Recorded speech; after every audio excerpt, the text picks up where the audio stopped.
Byrjum bara, eða hvað, allar, Þá vil ég bjóða okkur velkomin á málstofu í viðskiptadeild. Þann Vífill Karlsson sem dósent hér við viðskipta- og raunvísindadeildina ásamt einhverjum miklu fleiri eins og við sjáum hann efst. Hann ætlar að fjalla grasrótinu og gervigreind. Vífill, gjörðu svo vel. Já, takk. Já, örlítið bara hver ég og svolítið þessa grunninn að þessari vinnu getum við sagt sem ég hér í hálfu starfi og svo ég á móti hjá atvinnuþróunarfélaginu á Vesturlandi eða Samtök sveitarfélaga á Vesturlandi og þar erum við í samstarfi atvinnuþróunarfélaginu öll að gera kannanir meðal íbúa og fyrirtækja reyndar líka en við munum byggja á þessari könnun íbúana þeirri síðustu sem var gerð árið 2016 og 17. Það voru reyndar ekki alveg allir landshlutar með þá en þeir verða núna með á þessu ári en þetta byggir samt á rúmlega 6.000 svörum og þau eru öll svona þokkalega representatív fyrir landsbyggðina alla. Og það sem að ég var eiginlega beðinn að koma á Hólahátíð síðasta sumar og fjalla áhrif mennta- og menningarsetra í dreifbýli og maður hafði nú gert svona ýmsar stúdíur meðal annars af því ég starfa nú á Vesturlandi þá höfðu við bæði gert ég eða með öðrum ýmsar svona dæmigerðar svona hagfræði analýsur á áhrifum Bifrastar og Hvanneyrar á borgarbyggð, margfeldis áhrif og svona hluti sem eru fylgja ákveðnum módelum og eiga að endurspegla virðisaukan sem þessar stofnanir valda eða kikka inn. Mér langaði að gera eitthvað allt annað, nálgast þetta á allt annan hátt núna í þetta skipti og jafnvel draga fjórðu innbyltingun inn í þetta. Og það sem að ég vildi gera var að nota þetta fína gagnasett sem hefur nýst okkur í mjög margt. Alls konar, það er þetta að snúa allavega upp á þetta og svara spurningum sem að hafa brunnið á okkur sem störfum við byggðaþróun og annað árum saman og við ekki haft tækifæri til að endilega leysa á þann hátt sem við vildum. Og ég ætla að nálgast þetta svona, ég ætla að byrja á að svara spurningunni er einhver munur á menntunarstigi þeirra sveitafélaga þar sem við erum með skóla- og framhaldsskólastigi eða háskólastigi versus annara sem hefur tilvist menntastofnana áhrif á menntunarstig viðkomandi sveitafélaga. Það er fyrst að skoða það. Síðan, ef svo er, og hvað skiptir það þá yfirleitt máli? Og til þess að svara því að þá ákvað ég að skoða hvort að það veri munur á þá svari þeirra sem hafa gengið menntavegin og þeirra sem eru ófaglærðir í ýmsum. Meðal annars, hvað segja þeir úrval atvinnu? Við höfum alltaf haft áhyggjur af því að menntafólk hafi ekkert að neina að hverfa út á landi. Það er eitt af því sem við í rauninni tökum bara sem gilt og erum sem betur fyrir kannski alltaf að vinna í því og kannski hefur okkur orðið ágengt. Atvinnu úrval, atvinnu öryggi. Möguleika til þess að ráðast í eigin atvinnurekstur, frumkvöðlar. Þetta er það sem við skoðum. Ég hef nú haft lengi, ég hef nú búin að kenna á háskólastigin síðan 1996 og mér líður svolítið eins og prestinu sem að fer með börnin og þú sér þau aldrei aftur. Að tengingin er kannski ekki alveg augljós. Maður hefur oft á tilfinninguna þeir sem eru frumkvöðlar séu frekar þeir sem hafa enga menntun heldur en þeir sem hafa gengið í gegnum viðskiptafræði hjá mér. Að þeir sem gangi menntavegin séu ætli sér að gera það til þess að komast í þægilega innivinnu en ekki til þess að skapa sér sín eigin atvinnutækifæri. Hvað segir þessi könnun það.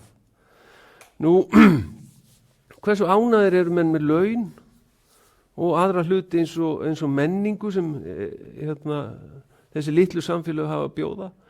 Náttúruminjarnar, náttúruperlurnar sem eru í næsta nágrenni, hamingju, eitthvað munur þar og síðan síðast en ekki síst þessi vilji til að flytja burtu sem að við auðvitað erum svolítið að horfa á alltaf. En áður en ég byrja á þessu þá langar mig að rifja upp svona almennt svona teóríuna bak við tengingun á milli hagvaxtar og menntunar og hún í grófum dráttu þessi að með menntuna þá lærum við þetta ný vinnubrögð sem að annarkvæmt leiða til þess að við getum framleitt jafn mikið magn og áður með minni fyrirhöfn eða meira með sömu fyrirhöfn og ekki bara það að það verður meiri almenn þekking sem veldur því að við erum læsari á upplýsingar sem þýðir að það eru betri upplýsingar og almennt í hagfræði tölum við að nauðsynleg forsenda fyrir samkeppni eru góðar upplýsingar og þá er ekki nóg að liggi þarna, þú þarft að geta lesið þær til þess þar menntun sem þýðir þá meiri samkeppni og meiri samkeppni leiðir til aukins hagvaxtar yfirleitt og síðast en ekki síst það sem við erum alltaf að fjallum í öllum kjaradeilum og í Silfri Egils og víða jafnari skiptingu verðmætana á milli einstaklinga, það er að segja jafnari dreifing eða skipting verðmæta. Meiri þekking þýðir líka hentugri vörur eða vörur sem að þýðir auðvitað vöruþróun og vöruþróun er auðvitað í beinu sambandi við neytendur eða notandan og þeim betri aðferðir sem við höfum í höndunum, þekkingu og hönnun og öðru slíku og þá eru líklegra til þess að við séum að framleiða vörur og þjónustu sem að henta neytendum betur sem þýðir auðvitað aukin velferð, almenn velferð og þar með hagvöxtur. Því í rauninni er hagvöxtur í sjálfu sér bara frekar frumstætt tæki þó að sé best til þess að mæla nákvæmlega hver er velferðin í samfélaginu. Það er í rauninni því endalega takmark í sjálfu sér. Nú almenn tengsl skóla og staðbundins hagkerfis eru þessi beinu efnahagslegu áhrif þar að segja við erum að ráða fólk og í skólan, segjum skóli út á landi eitthvað þess að nýr menntaskóli, nýr háskóli. Nú, hvað gerir hann meira? Hann auðgar auðvitað framboð vinnuaflsins, bæði auðvitað kennaranna sem eru kannski ekki allir í fullu starfi eða gætu hugsað sér að vinna eitthvað örlítið meira en sitt aðalstarf eins og ég geri og síðan auðvitað nemendurnir sem kom út úr þessari menntastofnun. Auðgar, við tölum labor pool, það er í rauninni þetta stöðuvatn sem allir starfandi eru í og við getum fiskað upp úr inn í fyrirtækinu okkar sko. Og það verður auðvitað fjölbreyttara og ríkara og auðugra. Og síðan eru auðvitað þessi verkefni kennar og nemenda sem oft er hægt að reynlega beint í næsta umhverfi, atvinnulíf þess áttar. Þetta átti nú sérstaklega við þegar ég var að byrja að kenna, þá var ég að byrja á Bifröst og þá var skólinn pínu lítill og það var alveg látlust verið að sækja sér hagnýtt verkefni beint til fyrirtækjana í nágrenninu. Þetta er skólinn stækkaði, þannig gallin við stærri stofnanir að þá dró svolítið úr þessu sko og ekkit svolítið heldur tölvöld mikið. En þetta gætu þetta litla menntastofnanir gert miklu meira. Og félagsstarf nýtur góðs af fjölbreyttum hæfileikum þeirra sem eru menntaðir eins og píanóleikarar, viðskiptafræðingar og smiður. Maður hefur nú oftar en ekki verið nýttur í að vera gjaldkeri í ýmsum félögum. Maður eiginlega tekur oft krók ef maður sér að einhver ætlar að fara að dobla mann í eitthvað félag. En ok, látum það nú liggja á milli hluta. Bara svo eitthvað einfalt dæmi sé tekið. Hún styður auðvitað við fjölgun ungs fólks og þá kannski sérstaklega kvenna þar sem það er sók þeirra í framhaldsnámi er auðvitað miklu meiri sem stendur í heldur karla Nú lækkar útgjöld heimila á landsbyggðunum við skólagöngu sinna barna. Ég reiknaði þetta nú einhvern tíma fyrir menntaskóla Borgarfjarðar og til að gera langa sögu stutt og þá græddu fjölskyldur á 10 Kanaríeyjaferðir á hverju barni á því að fá menntaskólan í bæinn. Svona seldi ég þeim það. Ég var einu sinni þarna í stjórn einhvern tíma. Þannig að það var svona gróft auðvitað mat en bara til þess að segja þetta á íslensku alveg sérstakri í íslensku allavega þá telum maður ávinningin í fjölda Kanaríeyjaferða. Nú síðan auðvitað fjarnám, já, það hefur sitt að segja og svo framvegis. Nei, en síðan einhvern tíðan dró ég saman kosti lítilla skóla. Yfirleitt eru þessir litlar menntastofnanir. Þær eru auðvitað yfirleitt minni heldur en það sem eru í stærri samfélögum. En fór ég nú að leita rannsóknum munin á litlum og stórum og þá var þetta meðal annars, það eru nú reyndar ekki slóðirnar inn á þessu eða tilvísanirnar en það var til dæmis, voru þessi atriði. Meiri líkur eru á því að staðbundin þekking glatist ef skólastarf verður gert miðlægt. Það er að segja, með dreifingu skólastofnana þá er stutt við að halda staðbundin þekkingu við. Staðbundinir og eða litli skólar eru líklegir til að vera í sambandi við atvinnulíf og nærsamfélagið, eins og ég sagði áðan. Og gott sambandi við atvinnulíf og nærsamfélagið hefur tilhneigingu til að lífga kennsluna með raunhæfum dæmum sem nemendur samsama sig við og stuðlar því að auknum áhuga nemenda og árangri þeirra. Fleira, starfsfólk og viðskiptavinir stærri rekstrareininga eru óánægðir en þeirra minni. Námsárangur smærri skóla ekki verri nema síður sé. Minna brotthvarf í minni skólum. Kennarar lítilla skóla koma betur fram við nemendur sína og samstarfsmenn. Fjarnámstækni dregur úr forskot í stóra skóla hvað var að námsframboð. Þannig að bara til þess að fara svona almennt inn í menntastofnanir í litlum samfélögum. Ég var nú að taka þessa mynd bara fyrir börni mín sko. Þau eru í háskóla núna. Já, ég er ekki viss, ég er ekki fjarri því en að þau beri meiri virðingu fyrir mig eftir þetta. En nú skulum við snúa okkur að könnuninni. Og þetta er fyrsta, já, ég hef nú reyndar svolítið verið skammaði fyrir alltaf að vera með einhverja aðkvarsgreiningar. En ég ætla nú ekki að nefna neinn eða horfa neitt sérstakann. En ég ætla aðeins að útskýra þetta. Þetta er semst niðurstaða úr aðkvarsgreiningu. Og þið sjáu að ég næ að keyra, þetta er fjöldi í rauninni athugana út úr þessu safni það sem gátu nýst endalega þessa mælingu. Það er aðalega þetta gildi sem ég er að horfa. Ég er auðvitað að skoða fyrst ætla ég að skoða eins og ég sagði ykkur, getur verið ef að menntastofnun er til staða og hún hafi áhrif á menntunarstig. Þetta er háðabreytan sem ég er að skoða og svo er þetta allt óháðu breytunar hérna. Þannig ég var með sveitafélög með menntastofnun, ekki menntastofnun, það var bara dömmíbreyta, 0,1 og svo kom ýmislegt fjöldi íbúa, kyn, aldur í öðru veldi, útlendingar og hjúskaparstaða. Það var svona það sem ég tók með til að taka tillit til svona þekktra áhrifabreyta á þetta. Og niðurstaðan er þessi að þetta T-gildi sem ég var á höttunum eftir hér, það þarf tölugildi þess, við getum ýmist fengið mínus og pluss T-gildi, tölugildið, þá fjallaðum við mínusin í burtu, þarf að vera svona þumalputtareglan, þarf að vera hærri en 2 og þið sjáu að þetta er blússandi marktækt. 4 þykir mjög sterkt. Það er svona verulega marktæk áhrif og þetta var í rauninni munurinn var sá að í þeim byggðarlögum þar sem voru menntaskólar eða háskólar að þar var menntunarstigið 10,5% hærri. Það er frekar hátt meðaltal í rauninni þó að manni finnst 10,5% ekki verið mikið. Man er fljótur að fá 15% afslátt einhvers staðar út í búð. Hvað er 10 þá? Það er ekki merkilegt maður tegið sinn og geti því. En 10,5% þýðir meðal annars það ef við erum með 1000 manna byggðarlag þá er vinnumarkaðurinn cirka 600. sem þýðir það að það eru þá 60 fleiri með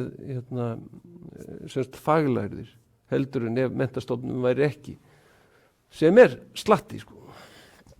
Og nú síðan ef við kíkjum síðan á vinnumarkaðsþætti, hvað hefur síðan sem sagt menntunarstig, þá nú sný ég þessu við, nú ætla ég að skoða hvaða áhrif, hvað hefur þetta síðan hvað skiptir þetta eiginlega máli og með fleiri menntaða? Þýðir það eitthvað í byggðafræðilegu tilliti? Skiptir það eitthvað máli fyrir menntunarstig?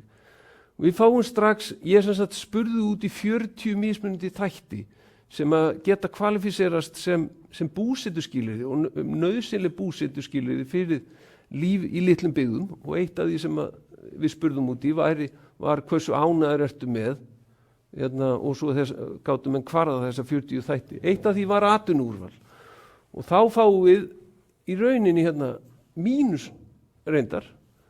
mínusstuðul sem þýðir það að menntaðir, þeim meiri menntun sem að menn voru, þeim óanægðari voru menn reyndar með atvinnuúrval, og það mjög lógískt. Því auðvitað þeim séraðir sem þú kemur inn á grunnan vinnumarkað, og þá auðvitað þrengist, ertu í mun meiri vandræðum heldur en ef þú ert ófaglærður með þetta. Ok, hvað þýðir það svo með atvinnuöryggið? Ætti það þá ekki að vera í slæmum málum í þessum samanburði? En það var hins vegar engin marktækur munur á því á millið hvort fólk var með meiri eða minni menntun. Þannig að þeir sem voru með faglærðir eða langskólagengni, þeir upplifðu þrátt fyrir það að hafa minni tækifæri á vinnumarkaði, þá voru þeir ekkert að upplifa meira óöryggi á vinnumarkaði, sem í rauninni góða fréttir, því að maður hefði haldið að sá sem ætti minni tækifæri væri jafnvel óöryggari á vinnumarkaðinum. Þannig það var alls ekki. Og síðan spurðum við möguleikar til eigin atvinnureksturs. Þar hins vegar fengum við jákvæða niðurstöðu á milli menntunarstigs og möguleika til eigin atvinnureksturs, sem mér fannst vera mjög góða fréttir með það sem ég nefndi áðan, að ég fekk oft á tilfinninguna að ég var að mennta fólk frá nýsköpun en ekki í nýsköpun í viðskiptafræði til dæmis. En þarna eru menn mjög ánægðir í rauninni með þetta, möguleikana miklu ánægðir eftir sem þú hefur meiri menntun, þeim ánægðir ertu með möguleika til þess að ráðast í eigin atvinnurekstur, sem eru í sjálfu sér mjög góða fréttir. Og laun, þarna var engin marktækumunur á milli hópana, sem í rauninni góðar fréttir í mínum huga, því að bæði hef ég gert greiningu á einmitt arðsemi eigin arðsemi menntunar, sem oft léleg út á landi og jafnvel neikvæð, og við vitum að launin eru hærri á höfuðborgarsvæðinu heldur en annars staðar. Það líka að vita að minnst kosti á Vesturlandi og sennilega Austurlandi þá eru ófælarðir jafnvel miklu betur launaðri heldur en þeir sem hafa gengið menntaveginn. Þeir sérstaklega kallmenn, þeir eru auðveldara með að fá störfis í fiskveiðum eða til sjós eða í stóriðju til dæmis. Þessi laun í þessum greinum eru bara skrambi góð, og þannig að þarna ekki stórmunur. Maður hefur stundum verið að tala við unga stráka sem eru svona klára og hafa verið að vinna í smíðum og svona, akkur drífur þið ekki og tekur sveinin í trésmíði eitthvað þess áttar, og þá segja það eitthvað nú bara ekkert launi við það og eitthvað svona. Þannig að maður hafði pínlítið áhyggjur af þessu að þetta yrði jafnvel marktækt neikvætt, en það alls ekki þannig Þannig að það ekki því til að dreifa, og ef ég tók svona, einföld bara meðaltöl á svöruninni, þá fekk ég þessa neikvæðu súlu sem ég fekk á hann varðandi atvinnuúrvalið, en atvinnuöryggið, launatekjur og atvinnurekstur, meðaltal svarana var þar pósitíft, sem sagt fyrir þá sem hafa gengið menntaveginn í samanburði við þá sem hafa ekki gert það. Nú, menning, náttúruperlur og þess áttar, hversu ánægður ertu með menninguna sem að, er í boði í samfélaginu?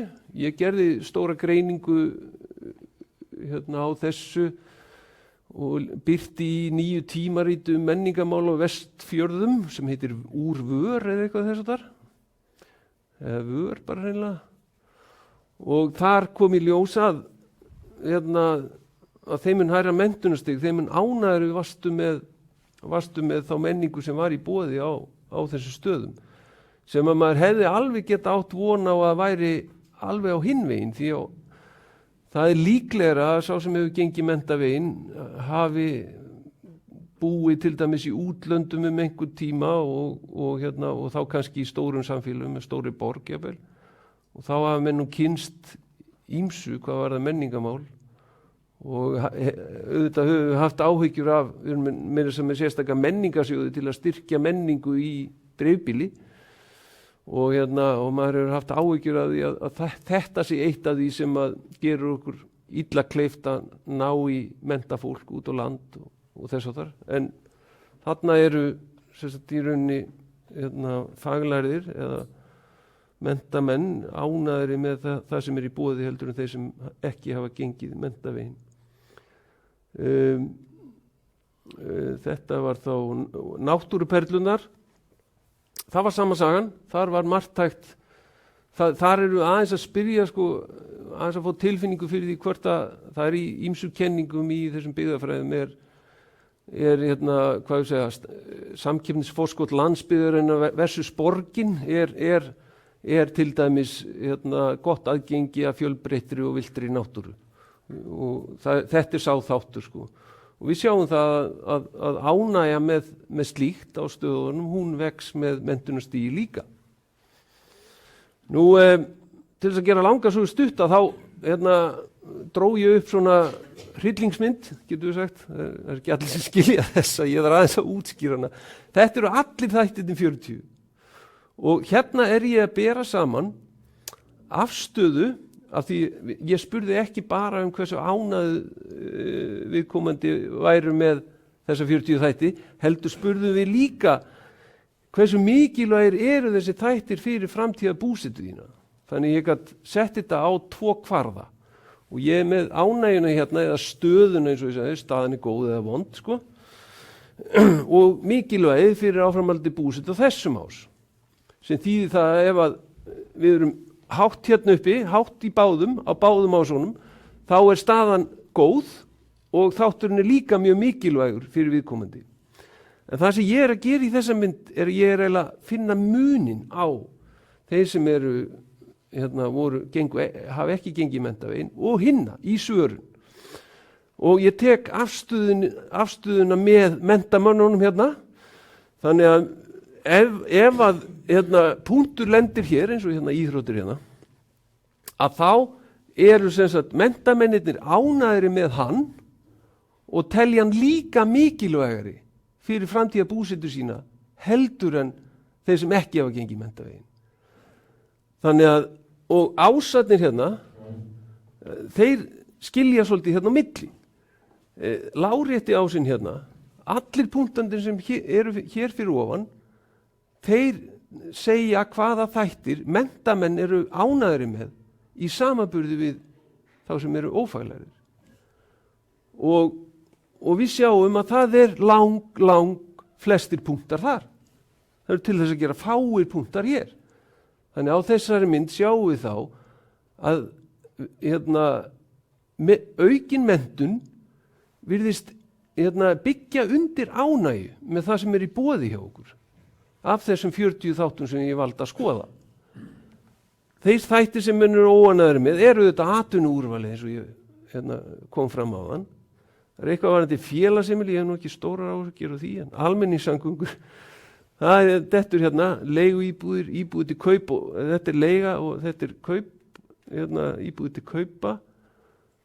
Það ætti nú að vera dvalarheimili, þetta heitir ekki lengur elliheimili, ég er ekki sem að fólki heilbrigðiskerfinu sé ánægð með þarna. Og svo heilsugæsla, almenn heilsugæsla. Það er svona svolítið þessi þættir, en allt annað er fyrir ofan. Ok, hver er munurinn á þessum ásíðan? Þetta er þá munurinn á því sem að menntamenninni, það sem hérna megin þá það sem menntamenninni telja þá mikilvægara fyrir framtíða búsetu sína heldur en ófaglærðir og svo öfugt ef það hinn megin. Og þar eru menn þar eru frekar fáu punktar Og það eru þetta þá verst að lenda í þessu mengi hér. Þessum fjórðungi hér verst að lenda í þessari athugun vegna þess að þar eru punktar þar sem menntamenn segja að þættirnir séu mikilvægari fyrir þá heldur en ófaglæra en þeir eru líka miklu verri stöðu. Og þar eru við bara með einn punkt sem eru ferlega góða fréttir. Bara ferlega góða fréttir. Og af hverju erum við svona sólgin í menntafólk út á landi? Ég kem að því litlu seinna. Ég ætla aðeins að skoða, það sem best að lenda þarna í hægra í bláa kassanum, það á að standa næst best þarna í græna, næst vest í gula og geri það og svo vest þarna niður. Ok, síðan var ég með þessa klassísku hamingjuspurningu. Hún hérna sem sagt í rauninni bara hversu hamingjusamur ertu á skalanum 1-10 og það svona skýringar á því. Við fáum meira þess að plús þarna. Samkvæmt þessu þá eru virðist hamingjan menntunarstig byggja undir hamingju almennings líka. Þetta hljóta að vera rosalega góða fréttir fyrir menntavísindasvið eða ekki. En það sem mér fannst athyglisvert hérna þetta ánægði með sveitafélag. Ég hélt að Ásthildur myndi mæta, hún nú góð vinkona mín en hún mætti ekki. Ég vann þess alveg sérstaklega í gær fyrir hana. Ásthildur, ef þú ert að hlusta, þú ert nú sennilega í óveðrun einhvers staðar. Að það sem sagt, við spurðum líka að því við erum nú að vinna mikið fyrir sveitafélag, hversu ánægður á heildinleiti, hversu jákvætt eða neikvætt viðhorf þitt til sveitafélagsins sem þú býrð. Og þarna fengum við plús. Hærra menntustigi, almenn ánægði með störf sveitafélagsins. Það ótrúlega margir plúsar hérna, þó að sé mínusinn á milli.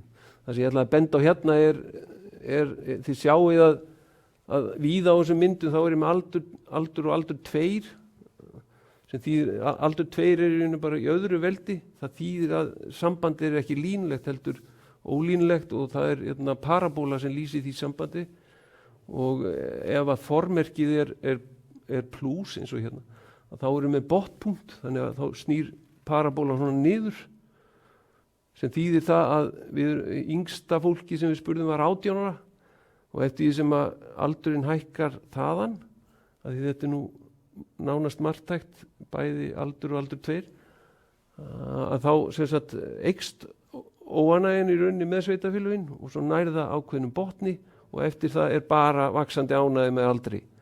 Og ég reiknaði hann út, það þetta að reikna það með ákveðni formúli hérna út frá stuðlunum og það 30 ára. Botnin við 30 árin. Eftir það bara happy ever after. Já, þetta menntunarstig á hamingju, já. Þarna sem sagt niðurstaðan fyrir það. Reyndar sú marktækni ekki, hún svona rétt slefar, hún eiginlega þarna, hún alveg á mörkunum að vera standast marktæktakröfu 5% marktæktakröfu. Ég brauti þetta nú svolítið upp, það samt 7% munur þarna. Brauti þetta aðeins upp til að sjá hvaða hópar eru það sem eru stúdentsprófs eiginlega hópurinn, hann sker sér svolítið úr þessari þróun með að hamingjan vaxi með menntun skiljiði. Það gerist eitthvað þar. Alltaf sé ekki þessi stað að vera í hvað ég verða þegar ég verð stór þeir eru þar meðan að þessir eru búin að ákveða sig og þessir líka. Þannig að það getur verið eitthvað svoleiðis sem að bögga það. En ég veit ekki nákvæmlega hvað þetta þýðir, það þarf að fara betur til þess að komast að því. Og síðan kannski slæmu fréttin þar. Það að ég fæ viljinn til þess að flytja brott. Þar fæ ég líka plús. Það að segja líkurnar fyrir því að fólk fari að hugsa hvort það ætti að flytja brott vaxa með menn.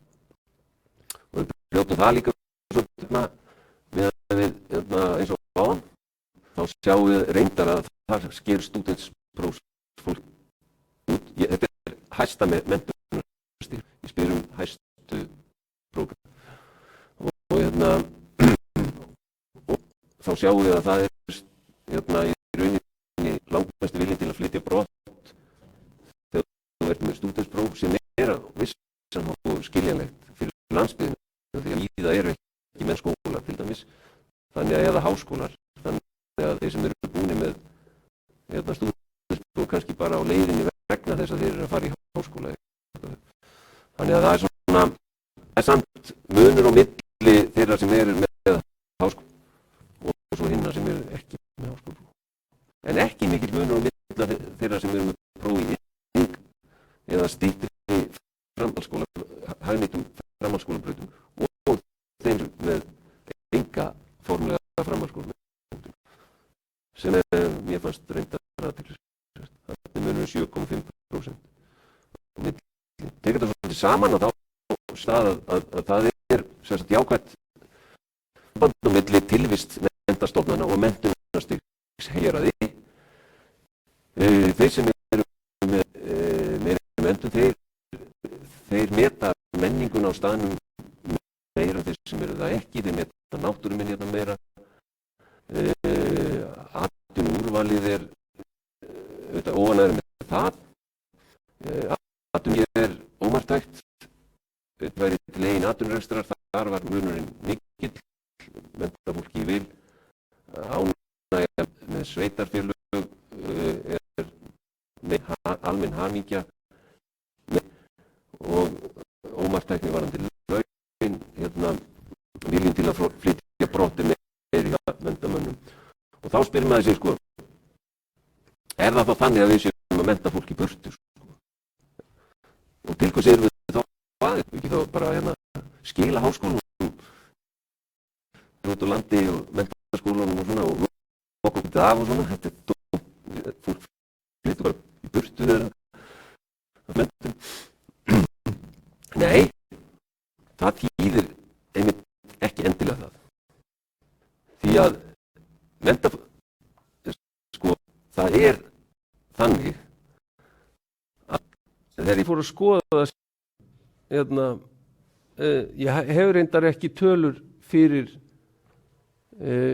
annað en Vesturland ennþá, svona, við erum búin að gera þessa könnun lengst þar, en ég er að sækja tölur til Hagstofunnar til að fá þetta staðfest fyrir allt landið, en við sjáum á Vesturlandi að menntafólki er að fjölga, þrátt fyrir að þetta sé hópurinn sem vilji flytja brott.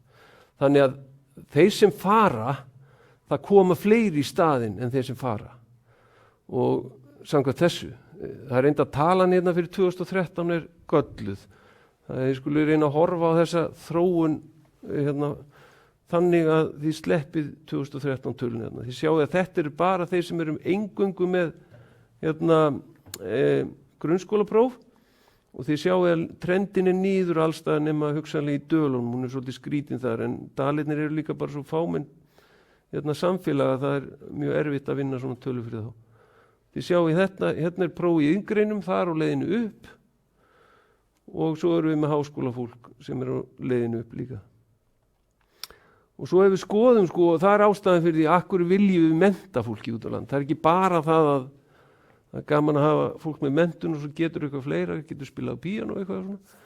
Og ekki bara það, heldur að við erum búin að vera svolítið lengi, á þessum tölum sjáum við að menntafólki er að fjölga á landinu. Það er að segja, þetta eru fjöldi þeirra sem eru eingöngu með grunnmenntun á Íslandi samkvæmt Hagstofutölum. Og þið sjáið að þetta er stöðugt á leiðinni niður sem þýðir að menntafólki fjölgar. Hérna er Ísland í samanburði við útlönd. Við erum svona fyrir miðju, við erum þá að trenda áfram niður væntanlega samkvæmt þessu. Þetta eru OECD-tölur, fólki fannst nú athyglisvert að sjá Rússland þarna í bestri stöðu. Það sem kom mér eiginlega óvart var hvað Kína er langt á eftir öllum öðrum. Hvernig verður þetta þegar þeir verða hvernig verður Kína þegar þeir eru komin á svipaðan stað og við, segi ég bara, úps. Og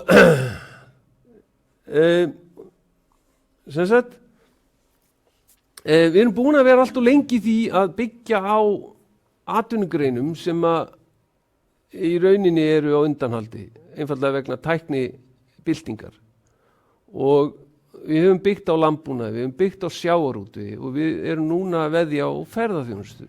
Þetta eru svona þær atvinnugreinar sem að landsbyggðin hefur í rauninni hverfst svolítið mikið í grunninn og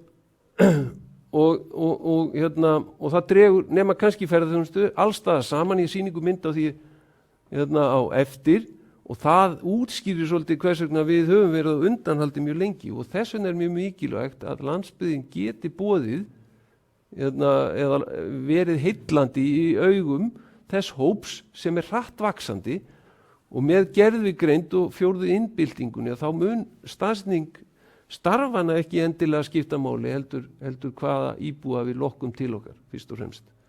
Hérna sjáum við hvernig landbúnaðurinn hefur þróast frá 1870, þetta hlutfall starfa í landbúnaði og sjávarútvegi og ferðaþjónustu frá 1870. Þetta voru 84% á þeim tíma, hún ekki svo mikið í sjávarútvegi, en hann fór hæst í 25%, ekki alveg 25%, hérna 1910 og síðan hefur bara dregið saman og í dag eru bæði sem sagt fiskveiðar, þetta eru fiskveiðar, þetta er ekki allur iðnaður, þetta er ekki fiskiðnaðurinn. Þannig að bæði fiskveiðar og landbúnaður eru í 3% akkurat núna og svo alveg í blálókin fer að verða vart við fólk í ferðaþjónustu og verða til tölur þar en við vitum ekkert á hvaða leið hún er beinlínis þó við séum kannski ekki endilega að sjá fyrir hrun í þeirri grein þá getur það verið sveiflukennt. Fjórða innbyltingin minn snúa öllu við, ég meina það munum meira sem menn tala meira sem að læknar verði óþarfir á einhverjum tímapunkti, að minnstu kosti ekki þörf fyrir eins marga. Það verður bara í símanum, eitthvað app í símanum sem takir svona grunngreiningar og eitthvað þess þar. En það þarf störf í umönnun og ýmsa beina þjónustu og svo þetta kemur enginn í staði fyrir Ara Eldjárn.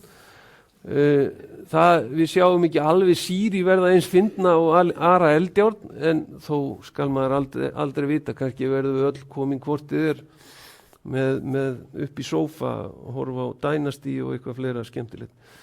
Það veit enginn hvað ég er að tala um, allt ungir hérna inni, mann enginn eftir Dynasty eða Dallas. En látum það nú liggja milli þetta. Þannig að ég heldur séum samt að stefna inn í það að við erum þau störf sem mun lifa af eru störf sem krefjast menntunar einhverja sérstakar færni og þess vegna niðurstaðan eiginlega þessi. Lykilstörfum á landsbyggðinni hefur fækkað lengi með þekktum afleiðingum á búferlaflutninga. Fjórða innbyltingin gerir lítið annað en að halda þeirri þróun við en kalla á fólk með sérhæfða menntun og færni. Menn eru meira að hugsa að fara í staðinn fyrir að senda sjómennina eftir fiskinum að lokka fiskin að landi. Svona, ég sé nú ekki alveg fyrir mér að verði eins og í grindadrápi Færeyinga en menn alltaf nota eitthvað ljós til að lokka átuna að landi. Ljósát og rauðát og þess og fiskurinn með fylgja á eftir og við býðum náttúrulega bara fagnandi minn þetta garmana. Og síðan ófaglærðum fækkar á landinu, það er náttúrulega ljóst út frá þeirri trend sem við sjáum að ófaglærðum heldur áfram að fækka og faglærðum fjölga. Við erum í 22% með ófaglærða í dag og ég veit að Danir er að stefna því að komast í 5% með þessa tölu. Seinni hópurinn og samkvæmt því sem ég er búin að vera að segja hérna, þá dafnar seinni hópurinn betur á landsbyggðinni og fjölgar. Og það eru mjög góða fréttir, vil ég meina. Tilvist mennta- og menningarstofnana er því mikilvæg og ber að verja og efla, en fjölbreytni á vinnumarkaði á landsbyggðinni hlýtur að vera forgangsverkefni. The end. Takk fyrir komuna. Heyrðu, þetta var bara vel áhugavert og sérstaklega hvernig, en